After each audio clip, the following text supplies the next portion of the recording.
లోకంలో చాలా మందికి భూ సంబంధమైన దీవెనలు ఉంటాయి. భూ సంబంధమైన దీవెనలు అంటే ఆస్తి, అంతస్తు, ఇల్లు, ఉద్యోగాలు, డబ్బు, ఇలాంటివి, ఆరోగ్యం, ఇలాంటివన్నీ కూడా వాళ్ళకు ఉంటాయి. వారు దాన్ని బట్టి అదే గొప్ప స్థితి అనుకుంటారు. అది భూ సంబంధమైన దీవెనలు. అయితే విశ్వాసులకు భూ సంబంధమైన దీవెనలే కాకుండా ఆత్మ సంబంధమైన దీవెనలు కూడా ఉంటాయి. ఈ ఆత్మ సంబంధమైన దీవెనలు ఈ భాష అందరికి అర్థం కాదు. వాళ్ళకి మీరు చెప్పారు అనుకోండి, ఈ భాష కూడా అర్థం కాదు, ఆ సంగతి వాళ్ళకి తెలియదు. కాబట్టి భూ సంబంధమైన దీవెనల కంటే ఆత్మ సంబంధమైన దీవెనలు చాలా గొప్పవి. భూ సంబంధమైన దీవెనలు కొంతకాలమే ఉంటాయి. ఈ లోకము దాని ఆశ గతించిపోతుంది, ఆస్తి కరిగిపోతుంది, పంచభూతంలో వికరమైన వేటతో లయమైపోతాయి, లోకము దాని ఆశలు గతించిపోతాయి. అయితే ఆత్మ సంబంధమైన దీవెనలు ఎల్లప్పుడూ నిలిచి ఉంటాయి. కాబట్టి మనం కోరుకోవాల్సింది ఏంటంటే, మన ప్రాకులాడ దేని కొరకు అంటే భూ సంబంధమైన వాడి కొరకు ఆశపడకూడదు. దేవుడు ఇస్తాడు. యేసుక్రీస్తు మహిమేశ్వరంలో ఆయన మన ప్రతి అవసరం తీరుస్తాడు. కానీ వాటికంటే మరి శ్రేష్టమైన ఏంటంటే ఆత్మ సంబంధమైన దీవెనలు. పరలోక విషయంలో ఆత్మ సంబంధమైన ప్రతి ఆశీర్వాదమును తన కుమారుడు యేసుక్రీస్తు ద్వారా తండ్రి అయిన దేవుడు మనకి ఇచ్చాడు. కాబట్టి యేసుక్రీస్తు ద్వారా మనం దీవించబడ్డాము, మనం ఆశీర్వదించబడ్డాము. ఇంతకన్నా ధన్యకరమైన జీవితం ఏముంటుంది? ఈ లోకంలో నువ్వు పేదవాడు కావచ్చు, పూలు పొడిచిన ఉండవచ్చు. నువ్వు విశ్వాసం అయితే, నువ్వు ఆత్మ సంబంధమైన దీవెనలు పొందుకుంటే నీ అంత గొప్పవాడు లేడు, నీ అంత ధనవంతుడు మరొకరు లేడన్న సంగతి జ్ఞాపకం చేసుకోవాలి. ఇందులో చాలా ఆశీర్వాదాలు ఉన్నాయి. ఒక 7 మాత్రమే చాలా క్లుప్తంగా నేను మీతో చెప్పుకుంటాను. తండ్రి అయిన దేవుని ద్వారా కొన్ని ఆశీర్వాదాలు, కుమారుడైన యేసుక్రీస్తు ద్వారా మరికొన్ని ఆశీర్వాదాలు, పరిశుద్ధాత్మ ద్వారా కూడా కొన్ని ఆశీర్వాదాలు ఇందులో ఉన్నాయి. కొన్ని విషయాలు మాత్రమే నేను మీతో జ్ఞాపకం చేస్తాను. మొట్టమొదటి ఏమిటంటే ఆయన మళ్ళా ఏర్పాటు చేసుకున్నాడు. చూడండి, అన్నట్లు 6వ వచనం చివరి భాగంలో ఉంటుంది. మనము తన ఎదుట పరిశుద్ధులమును నిర్దోషమునై ఉండవలనని జగత్తు పునాది వేయబడక మునిపే ప్రేమ చేత ఆయన క్రీస్తులో మనల్ని ఏర్పరచుకొనెను. హీ హాజ్ చోజన్ us అని మాట్లాడేది. మొదటి ఆశీర్వాదం ఏంటంటే దేవుడు మనల్ని ఏర్పరచుకున్నాడు. మనం ఆయన ఏర్పరచుకోలేదు, కానీ మనం ఆయన వెతకలేదు, ఆయనే మనల్ని వెతికాడు. చూడండి, ఆరంభంలో ఆదాము అవ్వలు దారి తప్పినప్పుడు ఆదాము అవ్వలు దేవుడిని వెతకలేదు, కానీ దేవుడే ఆదామును వెతుక్కుంటూ ఆదామా నీవు ఎక్కడ ఉన్నావని చెప్పి దేవుడు మరి ఏదైనా తోటలోకి వచ్చాడు. దేవుడు ఎందుకు ఆదామాన్ని పిలిచాడంటే ఆదామును వెతికి సమకూర్చడానికి, ఆదామును వెతికి రక్షించడానికి వచ్చాడు. కాబట్టి ఆరంభంలో తండ్రి అయిన దేవుడు వెతికేవాడుగా ఉన్నాడు. బైబిల్లో ఉంది, నీతిమంతుడు లేడు, దేవుని వెతుకువాడు ఒక్కడు కూడా లేడు అని రోమా 3:11 మాటలు ఉన్నాయి. కాబట్టి మనము మానవుడు దేవుడిని వెతకడు, దేవుడే పడిపోయిన మానవుని వెతుక్కుంటూ వచ్చాడు. యేసుక్రీస్తు నుంచి రాకున్న మాటలు మీకు తెలుసు. లూకా 9:10 నశించిన దాన్ని వెతకి రక్షించడానికి మనిషి కుమారుడు ఈ లోకమునకు వచ్చాను. కాబట్టి యేసుక్రీస్తు ప్రభువారు ఆయన కూడా నశించిన మానవాళిని నిన్ను నన్ను రక్షించడానికి ఈ లోకానికి వచ్చాడు. ఇప్పుడు పరిశుద్ధాత్మ దేవుడు సంఘం ద్వారా మళ్ళీ వెతుకుతున్నాడు, పాపిని వెతుకుతున్నాడు. ఎవరెవరి పాపం ఉన్నారో పరిశుద్ధాత్మ దేవుని పని ఏమిటంటే దేవుడు వాక్యం వినిపిస్తున్నప్పుడు సంఘం ద్వారా ఆయన వెతికే దేవుడు. కాబట్టి త్రియేక దేవుడైన మన దేవుడు ఆయన మళ్ళా ఏర్పాటు చేసుకున్నాడు. ఎప్పుడు ఏర్పాటు చేసుకున్నాడు మనల్ని? ఎప్పుడు ఏర్పాటు చేసుకున్నాడు? జగత్తు పునాది వేయబడక మునిపే, ఈ సృష్టింపబడక మునిపే, సూర్యుడు, భూమి, చంద్రుడు, నక్షత్రాలు, ఆకాశములు ఇవేమి లేనప్పుడే దేవుడు మనల్ని ఏర్పాటు చేసుకున్నాడు. ఇది గతంలో జరిగింది ప్లానింగ్. దాని ఏమంటారంటే మరి plan of action. Action of plan ఎప్పుడు జరిగిందంటే మరి యేసు ప్రభువు సేవలో చనిపోయాడు, ఎప్పుడో మళ్ళీ ఏర్పరచుకున్నాడు. కాబట్టి మరి ఎందుకు ఆయన మళ్ళీ ఏర్పరచుకున్నాడు? దాన్ని కూడా కారణాలు చూడాలి. ఎందుకంటే 2 విషయాలు అక్కడ రాయబడ్డాయి. మనము తన ఎదుట పరిశుద్ధులమును నిర్దోషులముగా ఉండాలి. ఒక పర్పస్ ఉంది. దేవుడు నిన్ను ఏర్పాటు చేసుకున్నాడు. ఎందుకంటే నువ్వు పరిశుద్ధంగా జీవించాలి, నిష్కల్మషంగా జీవించాలి, ఏ కలంకం ఉండకూడదు. ఆ మాటలు ఎఫెసీ 6వ అధ్యాయంలో 5వ అధ్యాయంలో 22-33. కాబట్టి మనం అపవిత్రమైన జీవితం, మనలో ఏ మాలిన్యం ఉండకూడదని మరి దేవుడు మన కొరకు తన ప్రాణాన్ని పెట్టాడు. ఆయన వాక్యం ద్వారా ఉదక స్నానం చేశాడు, మనలో పవిత్రపరిచాడు. ఆయన ఏర్పాటులో మనం ఉన్నాం. కాబట్టి యోహాను సువార్త 15వ అధ్యాయంలో ఆ మాటలు ఉన్నాయి. యోహాను సువార్త 15వ అధ్యాయం 16వ వచనంలో మీరు నన్ను ఏర్పరచుకోలేదు కానీ నేను మిమ్మల్ని ఏర్పరచుకొని నియమించితిని అనే మాట ఉంది. కాబట్టి దేవుడు మనల్ని ఏర్పరచుకున్నాడు, దేవుడు మనల్ని వెతికాడు. అర్థమైందండి. కనుక కాలంలో ఈ రాత్రి వేళలో మనం దేవుని స్తుతించాలి. దేవా, మరి అయోగ్యుని, అపాత్రుని, ఎన్నికలేని వాడిని, తృణీకరించుకునే వాడిని, బలహీనుని, నాలాంటి పాత్రుడి ప్రభా, ఈ లోకంలో ఎంతోమంది గొప్పవారు ఉన్నారు, జ్ఞానులు ఉన్నారు. అలాంటి వాళ్ళని కాదని ఏముందని ఈ పాత్ర నువ్వు ఏర్పరచుకున్నావు ప్రభా. నీ ఏర్పాటును బట్టి, నీ సంకల్పాన్ని బట్టి నీకు వందనాలు, స్తోత్రాలను మనం దేవునికి చెప్పాలి. అర్థమైందండి. దేవుడు నేను ఏర్పాటు చేసుకున్నాడు, ఆయన నిన్నే ఏర్పాటు చేసుకున్నాడు. ఎంత గొప్ప సంగతి. దేవునికి నీవు కావాలి, ఈ దేవునికి నేను కావాలి. కాబట్టి దేవుని ఏర్పాటు ఎంత గొప్పది. ఎంతో మంది నరకానికి వెళ్తున్నారు, కోట్ల మంది ప్రజలు చనిపోయి నరకానికి వెళ్తున్నారు. కానీ ఈ దేవుడు మనల్ని ప్రేమించాడు, క్రీస్తు సంఘంలో మనల్ని చేర్చాడు, ఈ వాక్యం మనకి ఇచ్చాడు, పరిశుద్ధులుగా చేశాడు, సహవాసం ఇచ్చాడు, సేవకులు ఇచ్చాడు, అన్నీ ఇచ్చాడు, కోరికలు ఇచ్చాడు. ఎన్ని చేయాలో, ఎన్ని సదుపాయాలో, టూల్స్, స్పిరిచువల్ టూల్స్, ఆత్మీయ సదుపాయాలు అన్ని కూడా మనకి ఇచ్చాడు. ఆయన మనల్ని ఏర్పాటు చేసుకున్నాడు. మీరు ఆలోచించాల్సింది ఏంటంటే, ప్రభా నీ ఏర్పాటును బట్టి నీకు వందనాలు. ఇప్పుడు కాదు ప్రభా, ఎప్పుడో జగత్తు పునాది వేయకూడదు ఏర్పాటు చేసుకున్నాడు. ఆ ఏర్పాటు వర్తమానంలో కొనసాగుతూ నిత్యత్వం వరకు కూడా ఆ ఏర్పాటు ఉంటుంది. దేవుడు మధ్యలో మనల్ని విడిచిపెట్టేవాడు కాదు. మనం ఎలక్షన్లో ఓటు వేస్తాం, ఎవరికి, ఎమ్మెల్యేలకు, ఎంపీలకి. వాళ్ళ ఎన్నికల వరకు అంటే 5 సంవత్సరాల వరకే వాళ్ళు ఎన్నుకుంటాం. 5 సంవత్సరాల తర్వాత ఆయన ఉద్యోగం అవుతుంది, ఆయన మాజీ ఎమ్మెల్యే, మాజీ ఎంపీ అవుతాడు. దేవుడు అట్లా వాళ్ళు ఏర్పరచుకున్నాడా? ఒక 5 ఏళ్ళ కోసం, 10 ఏళ్ళ కోసం, 20 ఏళ్ళ కోసం ఈ జీవితం అంటే ఏర్పాటు చేసుకున్నాడా?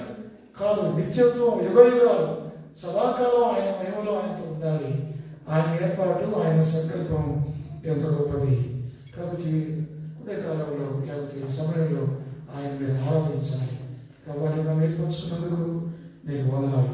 రెండవది ఏమిటంటే, ఆయన హి హాజ్ అడాప్టెడ్ us, ఆయన వాళ్ళ దత్తపుత్రులుగా స్వీకరించాడు. చూడండి మాటలు, నా 6వ వచనం, యేసుక్రీస్తు ద్వారా తనకు కుమారులుగా స్వీకరించుకునే మనము ముందుగా తన కోసం నిర్ణయించుకొని. కాబట్టి ఆయన మనం తన కుమారులుగా చేసుకున్నాడు. వాస్తవానికి దేవునికి ఒక్కడే కుమారుడు. ఎవరైనా ఒక్కడే కుమారుడు? యేసుక్రీస్తు. బైబిల్ చెప్తుంది, జనితైన కుమారుడు, జనితైక కుమారుడు, అద్వితీయ కుమారుడు. అద్వితీయ కుమారుడు అంటే ద్వితీయము కానివాడు, అంటే ఒక్కడే ఏకైక కుమారుడు. అయితే ఆయనకు ఒక్కడైన ఆ కుమారుడి ద్వారా మరి ఆయన ద్వారా మనల్ని కూడా తన కుమారుడుగా చేసుకున్నాడు. ఇప్పుడు పిల్లలు లేని వాళ్ళు ఏం చేస్తారంటే, మరి వాళ్ళు వేరే వాళ్ళ పిల్లల్ని దత్తలకు చేసుకుంటారు. అలాగే దేవుడు మనల్ని దత్తత తీసుకున్నాడు. దత్తత తీసుకున్నప్పుడు అగ్రిమెంట్ ఉంటుంది.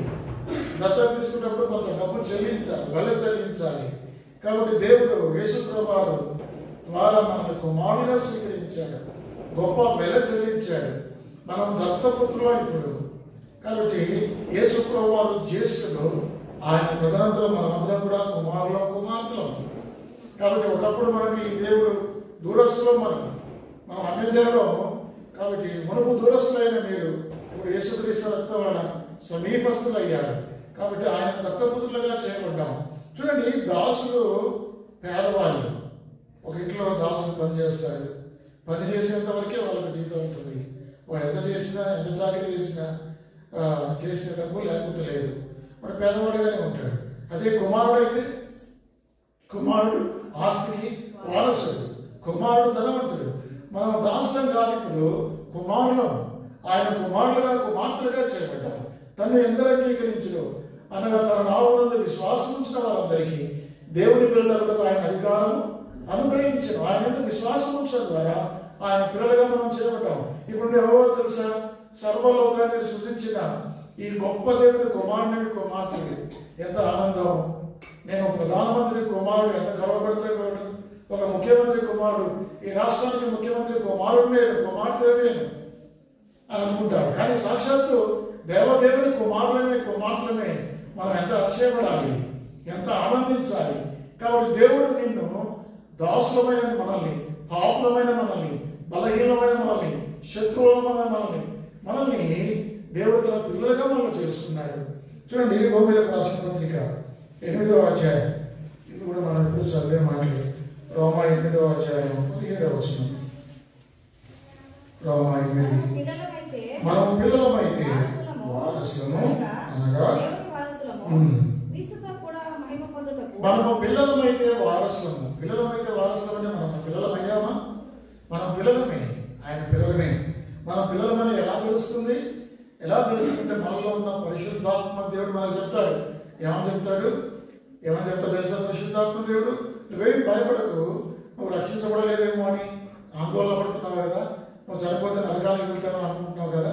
కాదు, నువ్వు రక్షించబడ్డావు, నీ పాపాలు క్షమించబడ్డాయి, నువ్వు పరలోకానికి వెళ్తావు, నీకు దేవుడి కుమారుడు అని ఎవరు చెప్తారు? ఈ మాట మనకు ఎవరు చెప్తారు? పరిశుద్ధాత్మ దేవుడు. ఆ మాట నేను చెబుతాను. చూడండి 15వ వచనం.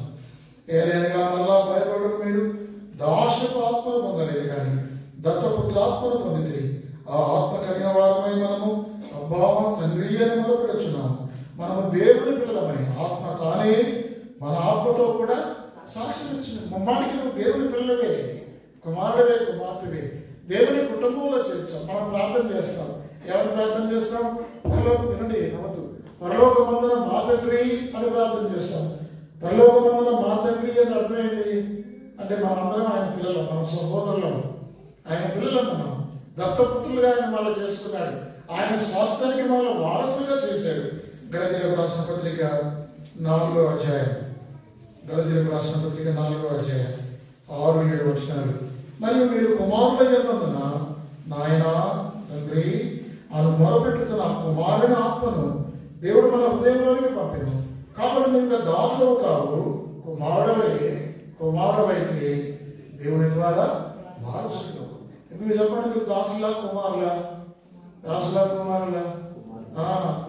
దాసులం కాదు. యేసుప్రభువు అంటాడు, మీరు దాసులే కానీ నేను ఇలా దాసులను పిలవక స్నేహితులని పిలుస్తున్నారు. ఆయన యజమానుడు, మనం దాసులం. ఆయన పరిశుద్ధుడు, మనం పాపులం. ఆయన దేవుడు, మనం మానవులం. ఆయనకు మనకు ఏ సంబంధం లేదు. ఈ ఇద్దరికి కలిపి యేసుప్రభువు వారే. కాబట్టి యేసుక్రీస్తు ద్వారా దేవుడికి మనం స్నేహితులయ్యాం. యేసుక్రీస్తు ద్వారా మనం క్షమించబడ్డాం. యేసుక్రీస్తు ద్వారా ఆయన కుమారుడుగా చేపడ్డాం. కాబట్టి ఆయన కుమారుడు ఎఫెసీ మన చదివిన వాక్యం వాడు 1వ అధ్యాయంలో రాయడం ఏంటంటే, యేసుక్రీస్తు ద్వారా తనకు కుమారుడుగా స్వీకరించే మనము ముందుగా తన కోసం నిర్ణయించుకొని the doctrine of pre destination. ఇది నేను మీకు వివరించడం కష్టం, అది అర్థం చేసుకోవడం కష్టం. అసలు ఈ భాషే చాలా టఫ్. ఆయన పౌరులు విద్వాంసులు కనుక ఈ పదాలు, ఈ పాండిత్యము, ఈ జ్ఞానం అనేది అర్థం కాదు. కానీ నేను ప్రీ డెస్టినేషన్ గురించి నేను మీకు వివరించను, అది అర్థం కూడా కాదు. కానీ మనం అర్థం చేసుకోవాల్సింది ఏంటంటే, ఆయన మనకు కుమారులుగా చేసుకున్నాడు. ఆయన ముందుగా నిర్ణయించుకున్నాడు. ఒక ప్రత్యేకమైన ఉద్దేశం, అంటే ఏర్పాటు చేసుకోవడం అనేది మనల్ని కుమారులుగా ఏర్పాటు చేసుకున్నాడు. ఆయన ప్రీ డెస్టినేషన్ ముందుగా ఎందుకు నిర్ణయించుకున్నాడంటే, ఆయన ఒక పర్పస్ ఉంది. ఏంటి ఆ పర్పస్ అంటే, ఆయన కృపామహిమకు కీర్తి కలుగుటకై. ఎక్కడుందన్నమాట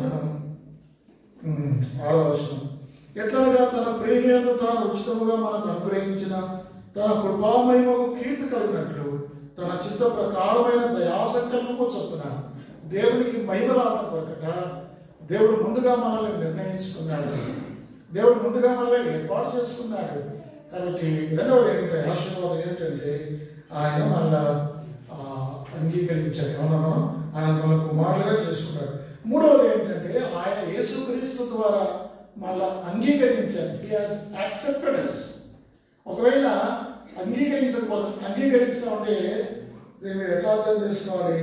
నేను ఏమని చెప్పాలి? ఫిలమోనుకు రాసిన పత్రిక 17వ వచనం. అపోస్తలుడైన పౌలు ఫిలమోను అంటే ఎక్కడ ఉన్నదో తెలుసా? హెబ్రీయులకు ముందు ఉంటుంది. ఫిలమోనుకు రాసిన పత్రిక 17వ వచనం. కాబట్టి నీవు నన్ను నన్ను నీతో బాల్యవానిగా ఎంచేయాలా, నన్ను చేర్చుకున్నట్టు అతన్ని చేర్చుకోము. అతడు నీకు ఏ నష్టమైన కలగజేసేలా, నీకు ఏమైనా రుణమునలా అది నా లెక్కలో చేర్చుకోము. పౌలు అంటున్నాడు. పౌలు ఫిలమోను ఎక్కడ, పౌలు ఎక్కడ? ఫిలమోను కొలస్సీ సంఘానికి చెందిన వ్యక్తి. ఆయన ఒక సామాన్యమైన విశ్వాసుడు. ఆయన దగ్గర ఒనేసిమను ఒక దాసుడు ఉన్నాడు. ఆ దాసుడు తప్పించుకొని పారిపోయి రోమాకు వెళ్ళిపోయాడు. రోమాకు వెళ్ళి దేవుని యొక్క నిత్యత్వంలో, గాడ్స్ ప్రావిడెన్స్ లో ఈ పౌలు చిక్కాడు. పౌలు ద్వారా మారు మనసు పొందాడు, రక్షించబడ్డాడు. మరి తిరిగి పౌలు మరి ఈ ఒనేసిమనే వ్యక్తి నా సొంతం కాదు, ఇది యజమాని ఎవరంటే ఎవరైనా ఫిలోమోన్ అని చెప్పి ఆ ఒనేసిమును మళ్ళా ఫిలోమోన్ దగ్గర పంపిస్తున్నాడు ఉత్తరం రాసి. అప్పుడు చెప్తున్నాడు, ఫిలోమోను ఇతను నీ దాసుడే, దారి తప్పి నేను మోసం చేసి నీకు నష్టం చేసిన వాళ్ళ దగ్గరికి వచ్చాడు, మారు మనసు పొందాడు. అయితే ఇప్పుడు మళ్ళా నీ దగ్గరకు పంపిస్తున్నా, నన్ను నువ్వు ఏ విధంగా చేర్చుకుంటావో అతను కూడా నువ్వు ఆ విధంగా చేర్చుకో, యాక్సెప్ట్ చేయి. దేవుడు మళ్ళీ ఆ విధంగా చేర్చుకున్నాడు, ఆ విధంగా మళ్ళీ అంగీకరించాడు. ఒకవేళ దేవుడు మనల్ని అంగీకరించకపోతే మనం దూరస్తులమే, మనకు నిత్య నాశనమే. కాబట్టి యేసుక్రీస్తు ద్వారా దేవుడు మళ్ళీ అంగీకరించాడు, ఆయన మళ్ళీ స్వీకరించాడు. తెలుగు బాగుంది, ఆయన మళ్ళీ స్వీకరించాడు. మూడవ ఆశీర్వాదం ఏంటంటే ఆయన మళ్ళా అంగీకరించాడు. దేవుడు నిన్ను ఇష్టపడ్డాడు, దేవుడు నిన్ను కోరుకున్నాడు, దేవుడు నిన్ను స్వీకరించాడు, దేవుడు నిన్ను చేర్చుకున్నాడు, దేవుడు నిన్ను అంగీకరించాడు. ఆయన మనం ఆరాధించుకుంటే ఎట్లా ఉంటాం? నూతన సంవత్సరంలో ఓ ప్రభా, ఈ ఆత్మ సంబంధమైన దేవుల కొరకు ఆరాధించండి. ప్రభా, నాకు బిల్డింగ్ ఇచ్చావు, నాకు ఇల్లు ఇచ్చావు, నాకు పిల్లలు ఇచ్చావు, నాకు ఉద్యోగం ఇచ్చావు, నాకు ఆరోగ్యం ఇచ్చావు, నాకు మేలు చేశావు. ఇవన్నీ సెకండరీ థింగ్స్. ఇవి ముఖ్యమైన వాటి కోసం మనం ఆరాధించవద్దు. అవి ఇస్తాడు దేవుడు. ఆయన మంచివారి మీదను చెడ్డవారి మీదను తన సూర్యుని ఉదయింపజేస్తాడు, ఆకాశం నుంచి వర్షాన్ని కురిపిస్తాడు. అన్యులు కూడా పొందుతారు. అన్యులు కూడా బంధానికి పెద్ద బిల్డింగ్లు కట్టుకున్నారు. వారికి మనకంటే బాధలో ఉన్నారు. వారి కోసం కాదు, కానీ మనం స్థుతించాల్సింది ఆత్మ సంబంధమైన దేవుళ్ళు. దేవా, నువ్వు నన్ను ఏర్పరచుకున్నావు, నీకు వందనాలు. రెండవది, దేవా, నువ్వు నన్ను కుమారుడిగా లేదా కుమార్తెగా నన్ను చేసుకున్నావు, నీకు వందనాలు.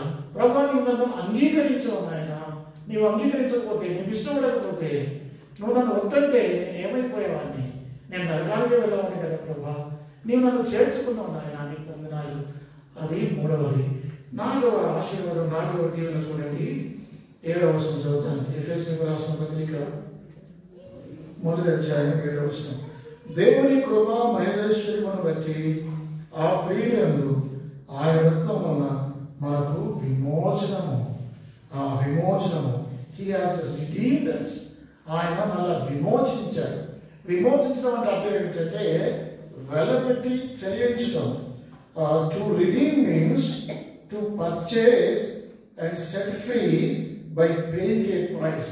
ఇంగ్లీష్లో దాని రిడీమ్ యొక్క డెఫినేషన్ ఏమంటే, to redeem means to purchase and set free. అంటే ఇప్పుడు బానిసలు ఉంటారు కదా, పూర్వ రోజుల్లో, ఈ రోజుల్లో మనం సంతలో పశువులు అన్నట్టుగా పూర్వ రోజుల్లో రోమా సామ్రాజ్యంలో 60 లక్షల మంది బానిసలు ఉండేవాళ్ళు. ఆ బానిసలు వాళ్ళు కొనుక్కునేవాళ్ళు. ఎవరైనా ఒక బానిస స్వతంత్రుడు కావాలంటే అతని దగ్గర డబ్బు ఉండాలి. ఆ డబ్బు పెట్టి యజమానికి చెల్లిస్తే అతను స్వతంత్రుడు అవుతాడు. ఒకవేళ అతని దగ్గర డబ్బు లేకపోతే అతని పక్షంగా ఎవరైనా సరే డబ్బు పెట్టి పాత యజమానికి డబ్బులు ఇచ్చి, ఇప్పుడు ఆ బానిస ఖరీదు ఒక $10,000 అనుకోండి, ఆ 10,000 యజమానికి ఇచ్చి, మరి ఆ 10,000 తర్వాత ఇచ్చిన తర్వాత కొత్త యజమాని కొనుక్కుంటాడు. చూడు, నేను 10,000 పెట్టి నేను కొనుక్కున్నాను, నేను ఆ యజమాని దగ్గర నీ పక్షంగా 10,000 చెల్లించాను, అయితే ఇప్పుడు నువ్వు విడుదల పొందావు, ఇప్పుడు నాకు కూడా అక్కర్లేదు, నువ్వు స్వతంత్రుడు కావని చెప్తే అది విమోచన. మనుష్య కుమారుడు పరిచాలము చేయించుకోవడం రాలేదు, కానీ పరిచారం చేయుటకును అనేకులకు ప్రతిగా విమోచన క్రయధనముగా తన ప్రాణం ఇచ్చటకు వచ్చిన యేసు ప్రభువారు మళ్ళీ విమోచించారు. ఆయన రక్తం వల్ల మనల్ని విమోచించినట్లుగా ఉంది. వెండి బంగారం వంటి క్షయమైన వస్తువుల చేత మీరు విమోచించబడ్డది, కానీ అమూల్యమైన రక్తం అనగా నిర్దోషము నిష్కలంకమైన గొడవల రక్తం ద్వారా మీరు విమోచించబడదని ఎరగరా? మొదటి పేతురు 1:18 ఉంది. యేసుక్రీస్తు ప్రభువారు ఆయన మనల్ని విమోచించాడు. అర్థమైందండి? ఆయన వేటి నుంచి మనల్ని విమోచించాడు? పితృపారంపర్యమైన వ్యర్థ ప్రవర్తన నుంచి మనల్ని విమోచించాడు. 1 అధ్యాయం గలతీ 1 అంతేనా? 1 పేతురు 1:18 మాటలున్నాయి, 17-18 మాటలుంటాయి. వ్యర్థమైన ప్రవర్తన నుంచి, ఆచారాల నుంచి, సాంప్రదాయాల నుంచి మరలా మనం ప్రాచీనమైన ఆచారాలకు వెళ్ళిపోతున్నాం, అన్ని ఆచారాలకు వెళ్ళిపోతున్నాం. వాటన్నిటి నుంచి కూడా, అమావాస్య నుంచి, పండుగల నుండి, వీటన్నించి కూడా దేవుడు మనల్ని విడిపించాడు. అర్థమైందండి? రెండవది, ఆయన మనల్ని వేటి నుంచి విడిపించాడంటే దుష్టలోకం నుండి విడిపించాడు. గలతీయులకు రాసిన పత్రిక 1 అధ్యాయం 4వ వచనంలో ఉంటుంది, ఈ దుష్టలోకం నుండి ఆయన మనల్ని విడిపించాడని రాయబడింది. అంతమాత్రమే కాదు, గలతీ పత్రిక 5వ అధ్యాయం 1వ వచనంలో ఆయన ధర్మశాస్త్రం నుంచి మనల్ని విడిపించాడు. ధర్మశాస్త్రం ఆ కాడి చాలా భారంగా ఉంది కాబట్టి మరలా దాస్యముడి కాడికి చిక్కుపడి మీరు స్వతంత్రులుగా చేయబడ్డారు. మనం ఒకప్పుడు ధర్మశాస్త్రానికి దాసులుగా ఉన్నాం. ధర్మశాస్త్రం నుంచి దేవుడు మనల్ని విడిపించాడు. అంతమాత్రమే కాదు, ఆయన మళ్ళీ పాపం నుంచి విడిపించాడు. రోమా 6వ అధ్యాయం 22వ వచనంలో, మునుపు మీరు పాపములకు దాసులైతే ఇప్పుడైతే మీరు పాపం నుండి విమోచించబడ్డారు. అంతమాత్రమే కాదు, ఆయన శాపం నుండి కూడా మళ్ళీ విడిపించాడు. గలతీ 3:13 శాపం నుంచి కూడా మనం విడుదల పొందాం. అంధకార సంబంధమైన రాజ్యం నుండి కొలస్సీ 1వ అధ్యాయం 13-14 వచనాల్లో అంధకార రాజ్యం కూడా ఆయన మళ్ళీ విడుదల చేశాడు. చూసారా, యేసుక్రీస్తు ప్రభువారు ఏ విధంగా మళ్ళీ విడుదల చేశాడు. కాబట్టి మనం మన పక్షంగా దేవుడు వెల చెల్లించాడు, తన ప్రాణాన్ని దారిపోసాడు, రక్తాన్ని కార్చాడు. నీ కొరకు నా కొరకు నిన్ను నన్ను దేవుడు కొనుక్కున్నాడు. బైబిల్లో ఈ మాటలు ఉన్నాయి. నా మాటలు వింటున్నారా? మీరు విలువ పెట్టి కొనబడిన వారు, మీరు మీ సొత్తు కాదు. ఈ చేతుల మీద, ఈ కాళ్ళ మీద, ఈ కళ్ళ మీద, ఈ అపరాధాలకు నాకు అధికారం లేదు. ఎందుకంటే నా శరీరాన్ని, నా ఆత్మను, నా జీవాన్ని, నా మనసును అన్నింటినీ యేసు ప్రభువారు కొనుక్కున్నాడు. ఆయన మీద నాకు అధికారం ఉంది. ఒకప్పుడు నా యజమాని ఎవరంటే అపవాది, ఇప్పుడు నా యజమాని ఎవరంటే యేసుక్రీస్తు ప్రభువారు. నాకు ఒక నూతనమైన యజమాని కిందకి వచ్చాను. ఆయన నన్ను విడిపించాడు. మరి అపవాది నుంచి ఆయన విడిపించినట్లుగా దేవుని యొక్క వాక్యంలో ఉంది. కాబట్టి నాలుగవది విషయం ఏంటంటే హీ హాస్ రిడీమ్డ్ us. ఆయన నిన్ను నన్ను విడుదల చేశాడు, విమోచించాడు. ఎలా విమోచించాడు? వెండి ద్వారా కాదు, బంగారం ద్వారా కాదు, తన రక్తం ఆఖరి బొట్టు వరకు. యేసుక్రీస్తు వారిలో ఎలాంటి రక్తం అంటే అమూల్యమైన రక్తం, నిర్దోషమైన రక్తం, నిష్కలంకమైన గొర్రెపిల్ల వంటి క్రీస్తు రక్తం చేత మనం విమోచించబడ్డాం. కాబట్టి దీన్ని బట్టి మీరు ఆనందించాలి. ప్రభువా, నేను నన్ను విమోచించాను. ఆయన యేసుక్రీస్తు రక్తం లాభ్రీయందు ఆయన రక్తం ద్వారా విమోచనము. 5వది ఏంటంటే అక్కడే ఎఫెసీ 1:7 ఉంది. ఇప్పుడు పోతూనే ఉంటాయి. 7వ వచనం, దేవుని కృపా మహేశ్వరులను బట్టి ఆ ప్రియయందు ఆయన రక్తం మనకు విమోచనము అనగా మన అపరాధములకు క్షమాపణ మనకు కలిగి ఉన్నది. క్షమించాడు ఆయన మళ్ళీ విమోచించడం కాదు, ఆయన మళ్ళీ క్షమించడం అంటే ఏమిటో నేను మీకు చెప్తాను. క్షమించడం అంటే ఏంటంటే మన పాపాలు తీసివేయటం. ఇప్పుడు సంవత్సరానికి ఒక్కసారి ప్రాయశ్చిత్త దినాన, పాత నిబంధన సంగతి చెప్తాను. ప్రధాన యాజకుడు ఆ మాటలు లేవియకాండం 16వ అధ్యాయం ఉంటాయి. మీరు ఇంటికి వెళ్ళిన తర్వాత చదువుకోవచ్చు. అక్కడ ప్రధాన యాజకుడు ఏం చేస్తాడంటే 2 మేకపిల్లలు తీసుకుంటాడు. మీకు అర్థమయ్యే భాషలు చెప్తాను. ఒక మేకపిల్లను చంపుతాడు. చంపిన తర్వాత దాని రక్తాన్ని తీసి కరుణాపీఠం మీద చల్లుతాడు. అంటే పాప ప్రాయశ్చిత్తం నిమిత్తమై కరుణాపీఠం మీద చల్లుతాడు. అది మొదటి మేక, అది సంపద. రెండవ మేక ఏం చేస్తారంటే ఆ రెండవ మేక తల మీద చేతులు పెట్టి ఆ ప్రధాన యాజకుడు ప్రార్థన చేస్తాడు. ఏమని ప్రార్థన చేస్తారంటే, ప్రభా, మేము ఇశ్రాయేలీయులము, మేము యూదులము, మేము పాపాలు చేసుకుంటారని మీరు ఒప్పుకున్నారు కదా, మరి అందరి పక్షంగా ఆయన విజ్ఞాపన దేవుడు ప్రధాన యాజకుడు ఆ మేక మీద తల మీద చేపెట్టి ప్రార్థన చేస్తాడు. దేవుడికి ప్రార్థన చేస్తాడు, ప్రభా మా పాపాలు క్షమించు, మా పాపాలన్నీ కూడా ఈ మేక మీద మేము మోపుతున్నాం అని చెప్పి ఏం చేస్తాడంటే, బైబిల్ ఇట్లా ఉంది, మీరు తర్వాత చదువుకోండి. ఆ మేకపిల్ల మీద ఆ పాపాలన్నీ మోపి దాన్ని ఏం చేస్తారంటే విడిచిపెట్టి అడవిలోకి తోలుతారు. అరణ్యంలో తోలితే ఇంకా అడ్డే పోతాయి. మళ్ళీ అది తిరిగి అంటే అర్థం ఏంటంటే వీళ్ళ ఉద్దేశం ఏంటంటే మా పాపాలన్నీ కూడా మేక మీదకి వెళ్ళిపోయాయి. యేసు ప్రభువు ఈ 2 మేకల గురించి మనం చెప్పుకున్నాం కదా. ఈ 2 యేసు ప్రభువారే.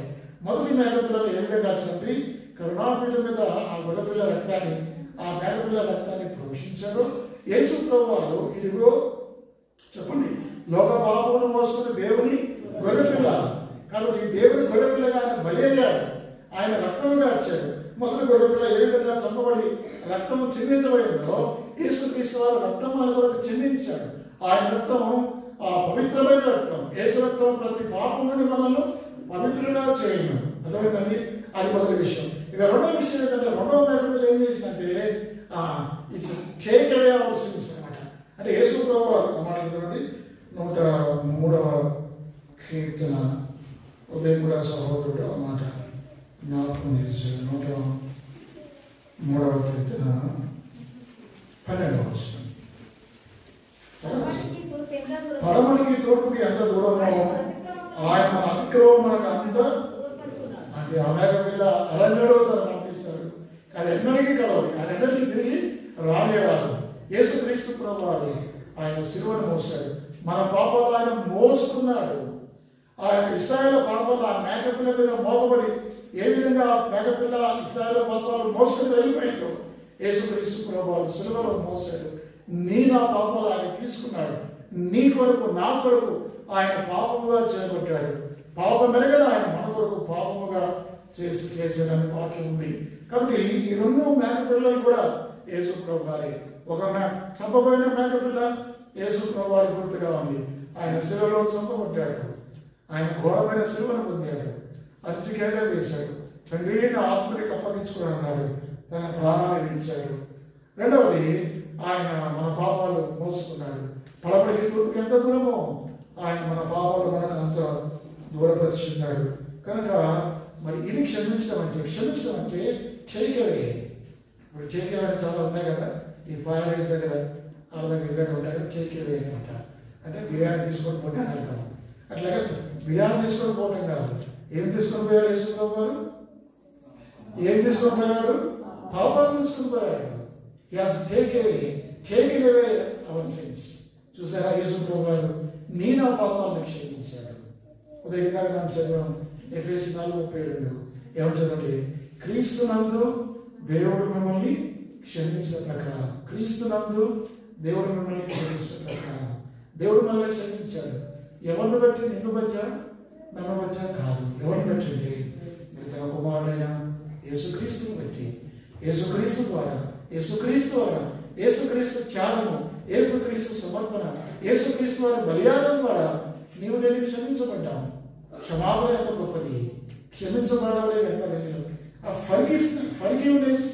Forgiveness is free but it's not cheap అని ఒక మాట ఇంగ్లీష్లో. అంటే క్షమాపణ ఉచితమే, కానీ అది చౌకైనది కాదు, దాన్ని తక్కువ చేయవద్దు. అంటే మీరు అడగచ్చు, యేసు ప్రభువా నా పాపాలు క్షమించాలని మనం వేడుకుంటే దేవుడు మనల్ని క్షమిస్తాడు. దేవుడు మనల్ని క్షమించగానే అనుకుంటాం క్షమాపణ ఇంత సులభమా అనుకుని ఏం చేస్తామంటే మళ్ళా దాన్ని తక్కువగా, చౌకగా, చీప్గా చూడకూడదు.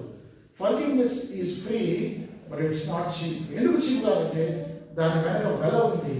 యేసు ప్రభువు తన ప్రాణాన్ని దారపోసాడు, రక్తాన్ని చిందించాడు.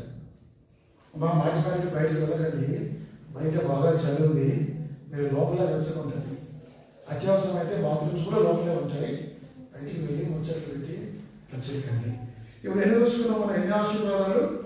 ఒకటి ఆయన ఏర్పాటు చేసుకున్నాడు, రెండవది దత్తపుత్రులుగా చేశాడు, మూడవది అంగీకరించాడు. మీరు గుర్తుపెట్టుకోవాలి ఇవన్నీ. మీరు బయట దొరకదండి మెసేజ్లు. అంటే మీరు అనుకోవచ్చు ఈ పాస్టర్ గారు హెచ్చించుకుంటారు అనుకుంటున్నారు కదా, అనుకున్నా పర్వాలేదు. మీకు ఇట్లాంటి వర్తమానం బయట దొరకదు. మీరు దొరికినప్పుడు మీరు నోట్ చేసుకోవాలి, మీరు వినాలి. ఆయన వాళ్ళ అంగీకరించాడు, ఆయన వాళ్ళ విమోచించాడు, ఆయన వాళ్ళ క్షమించాడు. తర్వాత హీ మేడ్ us ఇన్హెరిటెన్స్, ఆయన వాళ్ళ స్వాస్థ్యంగా చేసుకున్నాడు. చూడండి ఎఫెసీయులకు రాసిన పత్రిక 1వ అధ్యాయం 11-12 వచనాలు.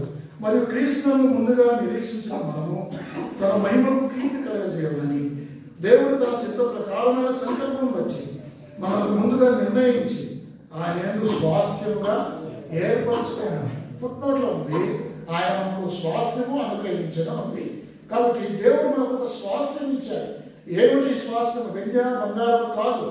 చూడండి ఆ మాటలు పేతురు రాసిన 1వ పత్రిక మొదటి అధ్యాయం 3వ వచనం త్వరగా చదవాలి. మొదటి పేతురు మొదటి అధ్యాయం 3వ వచనం. మన ప్రభువు యేసుక్రీస్తు తండ్రి దేవుడు స్తుతింపబడు గాక. మృతుల్లో నుండి యేసుక్రీస్తు తిరిగి లేచడం వలన జీవంతో కూడిన నిరీక్షణ మనకు కలుగునట్లు అనగా అక్షయమైనది నిర్మలమైనది వాడవాని స్వాస్థ్యం మనకు కలుగునట్లు. చూసారా ఎలాంటి స్వాస్థ్యం ఇది? ఇది ఫేడ్ అయిపోదు, ఇది క్షయమైపోదు. మీరు ఒలింపిక్స్ లో గోల్డ్ మెడల్ సంపాదించుకున్నా అది ఏదో ఒక రోజు ఫేడ్ అయిపోతుంది. ఈ లోకంలో ఎంత ఆస్తి సంపాదించినా అది పోతుంది, అది క్షయమైపోతుంది, అది పాడైపోతుంది. ఎంత కొత్త బట్టలు వేసుకున్నా అది మళ్ళీ 3 రోజులు చిరిగిపోతాయి. కానీ యేసు ప్రభువు ఇచ్చే ఈ స్వాస్థ్యం ఎలాంటిదంటే మనకు రెండంతర స్వాస్థ్యాలు ఉన్నాయి విశ్వాసులకి. ఒక స్వాస్థ్యం భూ సంబంధమైన స్వాస్థ్యం. ఏమిటి భూ సంబంధమైన స్వాస్థ్యం? ఏమిటి మన భూ సంబంధమైన స్వాస్థ్యం? కనీసం ఒక 100 సార్లు చెప్పచ్చు మీకు ఈ 8 సంవత్సరాల్లో. నేను ఏమిటి మన భూ సంబంధమైన స్వాస్థ్యం? ఒక్కరన్నా చెప్పండి, పిల్లలు స్టూడెంట్ చెప్పండి. ఏమిటి మన భూ సంబంధమైన స్వాస్థ్యం? మన పిల్లలు కుమారులు యెహోవాను గ్రహించు స్వాస్థ్యం. అంటే అది భూ సంబంధమైన స్వాస్థ్యం. పరలోక స్వాస్థ్యం ఏంటంటే ఇది ఏది? అక్షయమైనది నిర్మలమైనది వాడవాడి స్వాస్థ్యం. పరలోకమంతా మనకు భద్రంగా ఉంది, భద్రంగా ఉంది. పరలోకి వెళ్ళిన తర్వాత దాన్ని స్వతంత్రించుకుంటాం. అది ఎన్నటికీ క్షయం అయిపోదు. అది నిర్మలమైనది, దాంట్లో ఏ మచ్చలు లేదు, పరిశుద్ధమైనది, అక్షయమైనది, నిర్మలమైనది, వాడవాడి స్వాస్థ్యం. ఎటువంటి స్వాస్థ్యం అది? ఆ రోజున స్వాస్థ్యం చూసినప్పుడు మరి ఆ రోజున యేసు ప్రభువు వారు ఏది మధ్యాకాశంలో 7 సంవత్సరాలు మనం విశ్వాస తీర్పు ఉంటుంది కదా. ఆ రోజున మరి నిలబడ్డప్పుడు ఆ బంగారు లేకపోతే ఆ కిరీటం, మహిమ కిరీటం, అక్షయ కిరీటం, అక్షయ కిరీటం, జీవ కిరీటం, నీతి కిరీటం ఇవన్నీ తీసుకున్నప్పుడు మనం అనుకుంటాం, అయ్యో ఇంత ఐశ్వర్యం నాకు ఉంటుందని తెలిస్తే, ఇంత గొప్ప స్వాస్థ్యం పరలోకంలో ఉంటుందని తెలిస్తే నేను భూలోకంలో నా ప్రభు కోసం ఎంత కష్టపడేవాడిని అనుకుంటా. అప్పుడు అవకాశం లేదు. అర్థమైనా? బైబిల్లో ఆ మాటలు ఉన్నాయి. అది కంటికి కనబడలేదు, చెవికి వినబడలేదు, హృదయంలో గోచరం కాదు. మనం ఎంత చెప్పినా మనకు అర్థం కాదు. అటువంటి స్వాస్థ్యం పరలోకం ఉంది. He has made an inheritance. ఆయన మనలో ఒక స్వాస్థ్యంగా చేశాడు. నీవు నేను పరలోకంలో ఆ పరలోకతనం నీకుంది. ఆ మహిమలోకి వెళ్తావు. అది మాటలకు అర్థం కాదు, అది భాషకు అర్థం కాదు. నువ్వు వెళ్ళిన తర్వాత ఆ స్వాస్థ్యం నీ కొరకు దేవుడు దాన్ని భద్రపరిచాడు. ప్రతి ఒక్కరి కొరకు వారి వారి జీతం బహుమానం ఆయన ఉన్నదని ప్రకటన 22లో ఉంది. మరి వీటన్నిటిని బట్టి మన దేవుణ్ణి ఆరాధించవద్దా? ఇంకా చివరికి చాలా ఉన్నాయి. ఇంకొకటి చెప్తాను. 7వది ఏమిటి అంటే 13వ వచనం. మీరు సత్యవాక్యము అనగా మీ రక్షణ సువార్తలు విని క్రీస్తునందు విశ్వాసం నుంచి వాగ్దానం చేయబడిన ఆత్మ చేత ముద్రించబడితే మరి విత్ హోలీ స్పిరిట్ కదా, పరిశుద్ధాత్మ చేత మనల్ని ముద్రించాడు. ఇప్పుడు పరిశుద్ధాత్మ చేత ముద్రించాలంటే అంటే ఇట్ ఈస్ ఫినిష్డ్ వర్క్. మీరు చూడండి, మీ పొలాన్ని మీరు ప్లాట్ కొన్నారు, ఎవరి దగ్గర కొనుక్కున్నారు అనుకోండి. కొనుక్కున్న తర్వాత మీరు ఏం చేస్తారంటే కొంత డబ్బు కట్టి అగ్రిమెంట్ చేసుకుంటారు. అప్పుడు అది అయిపోలే. రెండోది మీరు ఏం చేస్తారంటే డబ్బులని కడతారు. అయినా అది మీ సొంతం అప్పుడు కూడా కాదు. మీరు ఏం చేస్తారంటే ఆయన మీరు కలిసి ఇంత 2 పార్టీలు రిజిస్ట్రేషన్ ఆఫీస్కి పోతాయి. అప్పుడు కూడా పూర్తి కాదు. ఇప్పుడు అవన్నీ పత్రాలు ఆ చలామణి కడతారు. అప్పుడు కూడా అది ఫినిష్ కాదు. తర్వాత ఏం చేస్తాడు, ఆయన రిజిస్టర్ దగ్గరికి వెళ్తుంది, ఆయన సంతకం పెడతారు. అప్పుడు కూడా అది పూర్తి కాదు, డీల్ పూర్తి కాదు. అంత అయిపోయాక ఆఖరికి సీల్ వేయాలి. వెనక మీరు చూసారా, మీ దగ్గర ఉండొచ్చు డాక్యుమెంట్స్ వెనక సీల్ ఉంటుంది. ఆ సీల్ వేస్తే తప్ప ఏమిటంటే ఇట్ ఈస్ ఫినిష్డ్. అది నీ స్వాస్థ్యమైంది. పరిశుద్ధాత్మ దేవుడు ఆయన మనకు స్వాస్థ్యంగా భయాలుగా ఉన్నాడు. దేవుడు ముందుగా మనకు పరిశుద్ధాత్మ దేవుని ఇచ్చాడు. ఆ పరిశుద్ధాత్మ దేవుడు రోమా 8:9లో ఉంది. దేవుని ఆత్మ మీలో నివసించిన కాబట్టి దేవుని ఆత్మ మనకి ఇచ్చాడు. ఈ రోజున పరిశుద్ధాత్మ దేవుడు నీ నా హృదయంలో ఉన్నాడు. కాబట్టి ప్రభా నేను ఇచ్చిన నీ పరిశుద్ధాత్మను బట్టి నీకు వందనాలు. పరిశుద్ధాత్మ గురించిన వచనాలు చాలా ఉన్నాయి, నేను చదివించిన ఒక్కరు చదివిస్తాను. ఎఫెసీ 4వ అధ్యాయం 30వ వచనం. ఎఫెసీ 4:30. దేవుని పరిశుద్ధాత్మను దుఃఖపరచుకుని విమోచన దినం వరకు ఆయనను మీరు ముద్రింపబడి అంతే. కాబట్టి ఆయన మనం చనిపోయేంత వరకు మనతో ఉంటాడు. యేసు ప్రభువు వచ్చేంత వరకు, సంఘం ఎత్తబడేంత వరకు ఆయన మనతో ఉంటాడు. మనలో ఉంటాడు. ఒకవేళ మనం ఏదైనా పాపం చేస్తే కూడా ఆయన మనల్ని విడిచిపెట్టాడు, కానీ ఆయన దుఃఖపడతాడు, ఆయన ఏడుస్తాడు, ఆయన బాధపడతాడు. ఆత్మ ఆత్మకి పరిశుద్ధాత్మను దుఃఖపరచబడి పరిశుద్ధాత్మ దేవుని ప్రభు యేసుక్రీస్తు చెప్పారు, నేను తండ్రి దగ్గరకు వెళ్తున్నాను, నేను తండ్రిని పెట్టుకుంటాను, ఆయన వేరొక ఆదరణకర్తను మీకు పంపిస్తానని యోహాను సువార్త 14వ అధ్యాయంలో చెప్పాడు.